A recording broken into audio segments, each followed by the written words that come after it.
You ever see something so wild you wonder if you'll even believe yourself when you tell it later? That's how it all started that morning in Willow Creek, just a regular old neighborhood. Nothing ever happens there. And then bam, the universe decides to drop one of those moments right on our front lawns. I remember waking up thinking it'd be a calm, easy day, but I hadn't even poured my coffee before the barking started loud, sharp, desperate, echoing off the houses, making you sit up and pay attention. You know what I mean? At first, we all thought it was just another dog in the yard. Happens all the time, right?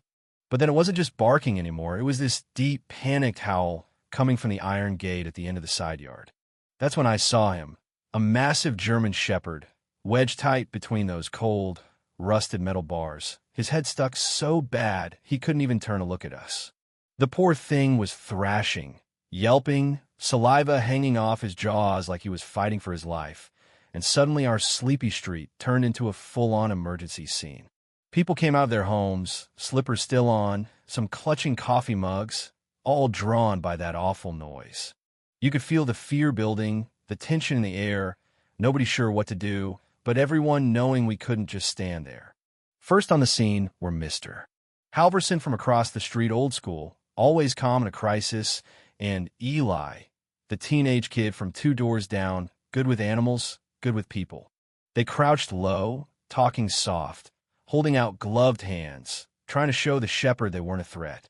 But the dog wasn't having it, not out of aggression, but pure panic, slamming himself against the gate, teeth flashing, just wild with terror. "He's going to hurt himself, mister," Halverson muttered, eyes darting from the dog to the rest of us like he was calculating odds. Somebody ran back inside and came out with dish soap, hoping to slick up the bars, but it didn't make a lick of difference. Every time they tried to shift his head, the dog jerked, yelping in pain. You could see it in his eyes he had no idea we were trying to help. Somebody called animal control. Someone else tried to reach the owner, but nobody answered, and you could feel hope start to slip a little further away each second. Meanwhile, Eli was still down in the grass, voice as calm as a summer lake. "It's okay, boy, just stay still." But the shepherd was exhausted, panting so hard his tongue was nearly dragging the ground, foam at the corners of his mouth. Around us, the crowd grew, parents holding their kids back, neighbors trading anxious whispers, and you better believe there were plenty of phones pointed at the scene. Folks offered all kinds of suggestions: turn his head, use water, cut the bars, but in the end, nobody really knew what they were doing. All we knew was time was running out. The dog, big and clearly loved, must have been chasing something when he got stuck, ears pinned, eyes blown wide with fear. Someone tried coaxing him with treats, but he was too far gone for food. His cries got weaker, a sound that made even the toughest folks flinch. "Mister." Halverson checked his phone. "Animal control says 20 minutes, he told us, and you could see in his face that he didn't think the dog had 20 minutes left. And then, right in the middle of all that chaos, while everyone was busy being scared, arguing, or filming, this tiny little figure crawls out from behind a porch, soft blue pajamas, blonde hair sticking up in the back, not a care in the world. That was Noah, not even 2 years old. His mom turned her back for just 1 second, and he'd slipped right through the gate. No one saw him coming until he was halfway across the yard, heading straight for the trapped shepherd like he'd done it 100 times before. A gasp went up. "Noah," someone shouted, his mom's voice tight with fear, but the baby didn't even pause. He crawled right up to the bars, plopped himself down, and pressed his tiny hands against the cold metal, barely a foot from those massive jaws. Now, you want to talk about time stopping? That was it. Everybody froze, not breathing, because one wrong move and it could all go sideways. But instead of growling, the dog just locked eyes with that baby, and for a heartbeat, it was like the whole world held its breath. Noah stared back, big blue eyes full of curiosity, then let out this little giggle, honest-to-God joy, right there in the face of danger. A woman started forward to grab him, but missed her. Halverson, of all people, held her back. "Wait," he whispered, "just wait." And I swear you could feel something shift in the air, like peace slipped into that yard right through the hole Noah had crawled through. The dog, who'd been shaking and wild, went completely still. His breathing slowed, ears that had been flat lifted, his tail, which had been thumping in panic, just went limp. Noah reached through the bars and touched the shepherd's nose, giggling again, and the dog closed his eyes, letting out this long, shaky breath.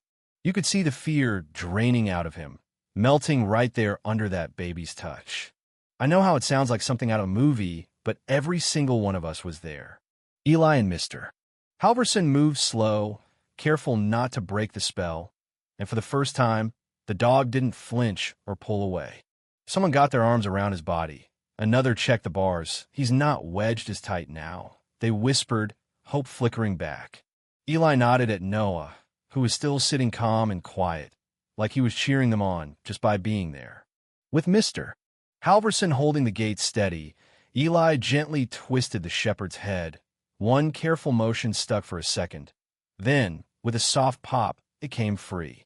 A cheer went up, honest applause from folks who'd been strangers minutes ago. The dog staggered back, dazed but safe, and you know what he did?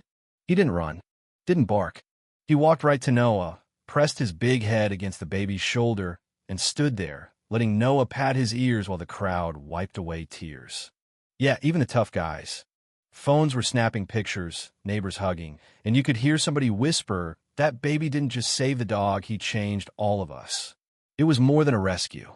It was a lesson, right there in plain sight. Sometimes it's not the strongest or the loudest or even the smartest who saves the day. Sometimes it's the purest heart, the one with nothing but trust and kindness left in it. Later, folks would say maybe the dog knew Noah from before, or maybe it was something about how babies don't see danger the way grown-ups do. I don't know.